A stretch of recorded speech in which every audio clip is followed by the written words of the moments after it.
The question of whether incitement to riot is an impeachable offense is pretty easy.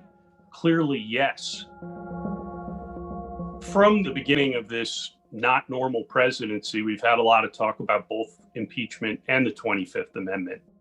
In most ordinary circumstances, if you can use that phrase in this context, the 25th Amendment is really a poor tool for removing a president. It was really designed for presidents that were nearly completely incapacitated. Woodrow Wilson after the stroke, James Garfield dying of blood poisoning after the assassination attempt. It wasn't supposed to get rid of bad presidents. We will stop the steal. All along during the Trump presidency, when this solution has been proposed, I thought it was pretty unrealistic for a couple of reasons. The framers of the 25th Amendment deliberately made it harder to do than impeachment. Impeachment only requires a supermajority in the Senate for conviction, a majority in the House. In order for the switch under the 25th Amendment to stick, it has to be ratified by Congress, and that requires a supermajority in both houses. If you do have a supermajority in both houses, then you could just impeach him. And that's really the remedy. I think we may be in a different situation here, though. One of the main advantages, perhaps the only advantage that the 25th Amendment offers over impeachment is speed. If Mike Pence was willing to do this and he had a majority of the cabinet behind him, he could do it in the next 20 minutes, and it takes effect immediately. In the past, I've thought that one scenario where you might favor this is if the president were to give the order to launch an unprovoked nuclear strike. I certainly hope we're not in that sort of situation here, but you can understand why people would worry about it. The argument for a 25th Amendment solution here would be, well, how lucky do you feel? Are we sure that what happened at the Capitol after Trump's riot rally speech, are we sure that that was peak Trump? In the remaining few days of his presidency, that's the worst we're going to see.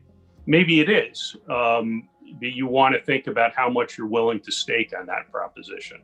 The argument for a last-minute impeachment is a little different. What impeachment does is it puts an additional black mark on a presidency, an additional mark of disgrace and shame. And it's a signal to the presidents that are going to follow that this black mark can be put on you, even at the last moments of your presidency, if your behavior has been egregious enough.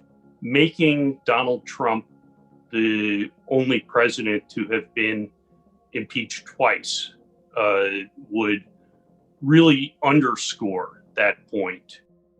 I've long thought that America should impeach presidents more often, and perhaps this president more often. Impeachment is a broad remedy. High crimes and misdemeanors is a term of art that was designed to reach, and historically has reached, a wide variety of offenses that go to the person's fitness for high office. Hamilton talked about impeachment in terms of the misconduct of public men and said that it could not be limited in the way that criminal offenses were limited.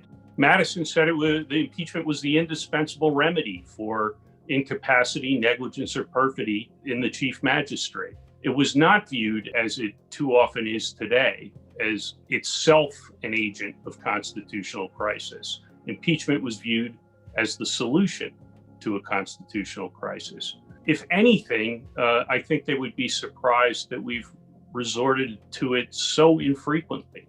One thing that has always troubled me is this argument that, well, impeachment, it's like a coup.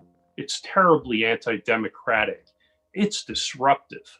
I mean, when you look at the events of the last week or so, I don't ever want to hear again that it's impeachment that's a constitutional crisis, that it's impeachment that's disruptive and anti-democratic.